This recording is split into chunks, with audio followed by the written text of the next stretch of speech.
A good Erev Shabbos, everyone. Erev Shabbos, Parshas Behar-Bechukosai. Erev Shabbos, the last parsha in Vayikra, the end of the book of Vayikra, 2 weeks before Shavuos. And our minds and hearts are preparing for Shavuos. The second parsha begins in Bechukosai Telechu. If you walk in my statutes, Ves Mitzvotzai Tishmoru, and you guard my commandments, Vasisimasom, and you do them. So guarding commandments, doing them, that's covered already in the pasuk. What's Bechukosai Telechu? What's walking in God's statutes? So Rashi says, what it means, Shetiyu Amelim Torah. It means Telechu. You have to walk. You have to diligently walk and be involved in the study of Torah. If you want it to have its effects, its positive effects that are going to be described right now in the Pasha, then you need to walk diligently in the Torah. You need to toil in the Torah. And what is the outcome of toiling in the Torah? Amazing that the Torah says that the reward is going to be for this spiritual endeavor of throwing yourselves into your Torah. So then what's going to happen is that the yitin period, that the fruit of the tree is going to give its fruits. The tree of the field is going to give its fruits. Really? That's the result of Amelim B'Torah, of being an Amal, of being a person who toils in Torah, throws their whole heart and soul into Torah. So the result is going to be that you're going to have nice fruit trees, that you're going to get Olam Haba, that you're going to become a more spiritual person, you're going to get closer to God. I can understand that would be a yield. But that your Eitz HaSada Yitim Period, that your fruits of the tree the trees of the field are going to give fruits, I'm not sure that I understand why that's the appropriate reward for this. We know that then the Parsha goes on to talk about all the blessings that are going to come to a person, and then the Parsha switches, and it talks about V'im Bechukosai Timosu. If you're going to hate my commandments and you're not going to walk in my ways, and you're going to do bad things, 7 different bad things you're going to do, then all kinds of punishments and tragedies are going to happen to you.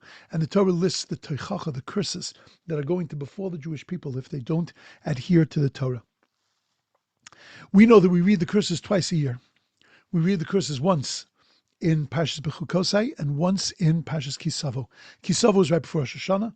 Bechukosai is right before 2 weeks before Shavuos, and 2 weeks before Rosh Hashanah and 2 weeks before Shavuos. And we say, with the reason that we read the Torah these 2 times in the year, because Shetichla Shana v'Kil, let the year end and the curses go.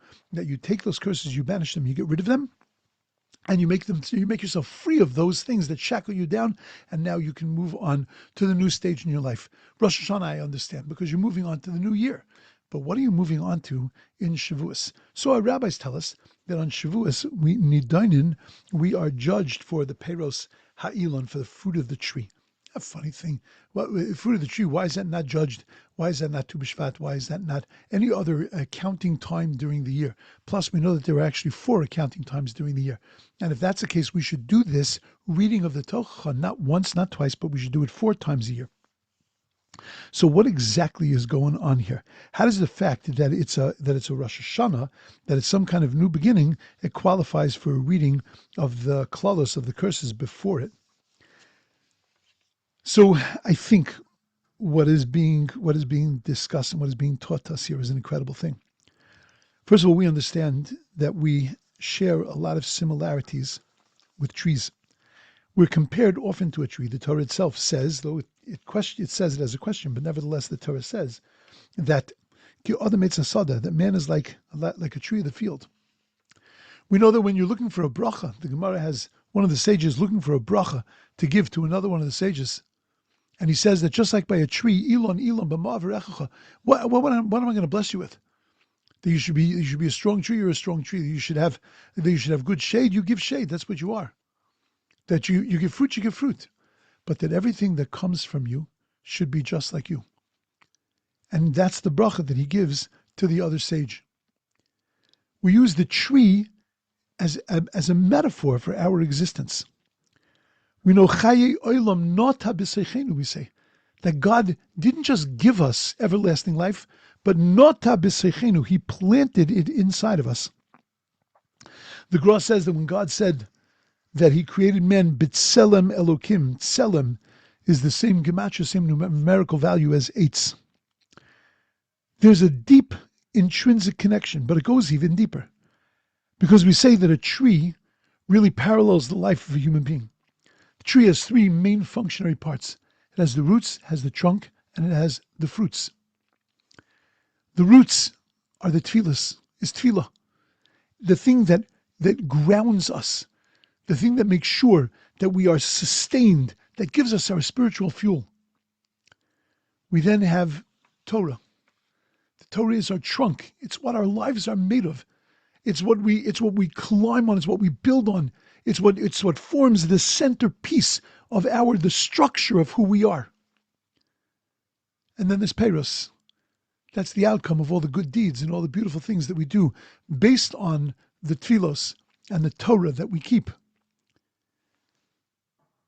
Al shloisha dvar ma'olam omed, on three things the world stands. Al Torah, Avoda, Gemilus Chasadim. On Avoda, the roots. On Torah, the trunk.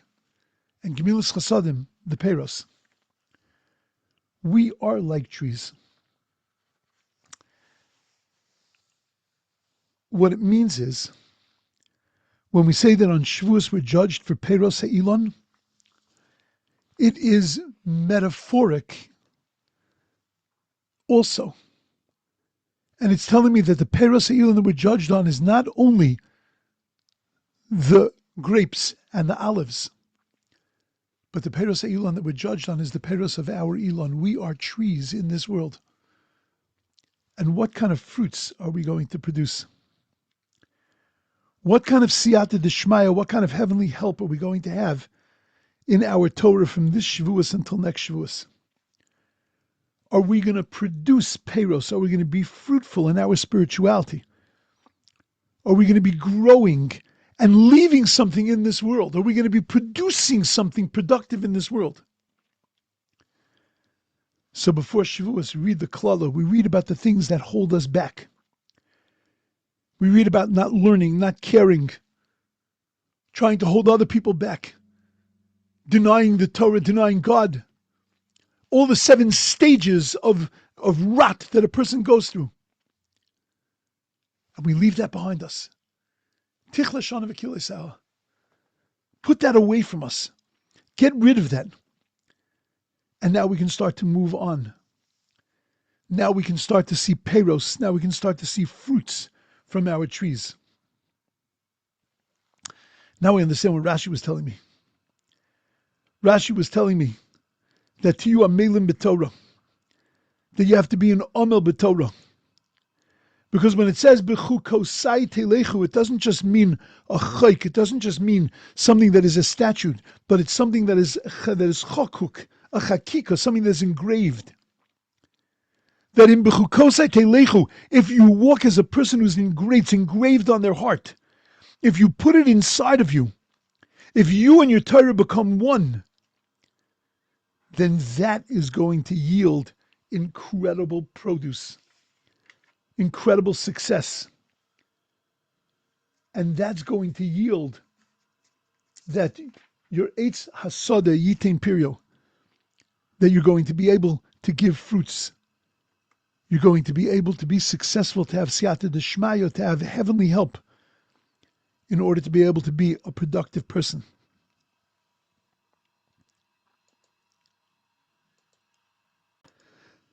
That's why we find that every beginning, there are trees associated with every beginning. In the beginning of the world, we have the Eitz Hadas, we have the tree of knowledge. When we come out of Mitzrayim, we very soon after coming out of Mitzrayim, we meet the bitter waters. And how do the bitter waters turn sweet? Having a tree put inside of it. Ki savayu ala aretz, we're told, when we come into the land, what's the first thing we do? Unitatem, we have to plant all the fruit trees. There was a custom that we used to take trees and we would plant them when a baby is born. And then when the baby would get married, we would take those trees and we turn it into their chuppah. Because what we were being reminded of is that every time you start something new, check your tree. Check your connection to tefillah. Check your connection to Torah. Check your connection to ma'asim tovim, to good deeds. Make sure that you're shisulim eves Hashem, make sure that you're planted and you're growing in the house of God. Because bechatzos Elokeinu yafrichu.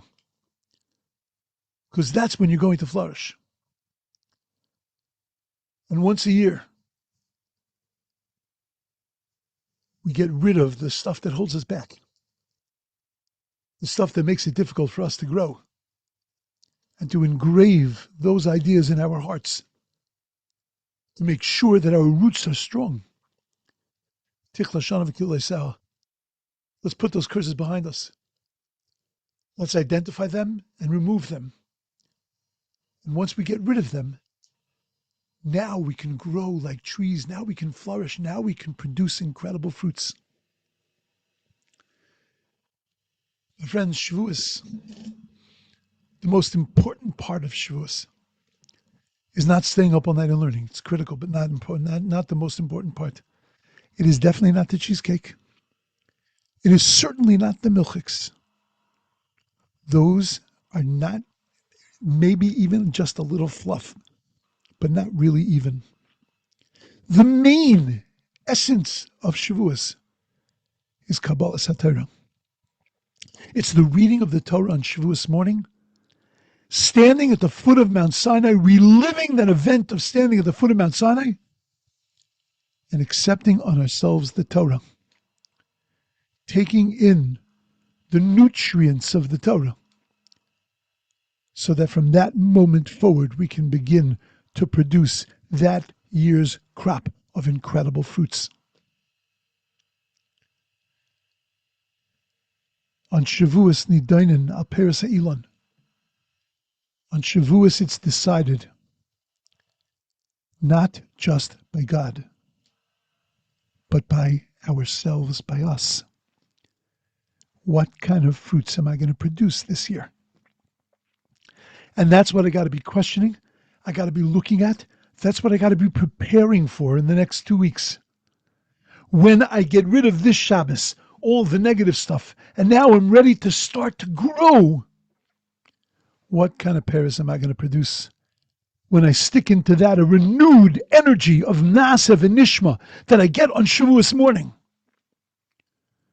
What's my day after Shavuos going to look like? What's my month after Shavuos going to look like? What's my year going to look like? What kind of produce, what kind of fruits am I going to bring forth? That's what's going on here. That's what our rabbis are teaching us. Start fresh. Look at this as a new beginning to produce the most succulent fruits, to produce the most beautiful things that you bring into this world, and become the most beautiful tree that you can possibly become. Have a beautiful Shabbos. It should be a Shabbos that frees us and allows us to soar and get ready for that incredible moment of Maimed Har Sinai and Kabbalas HaTorah. Have a beautiful Shabbos.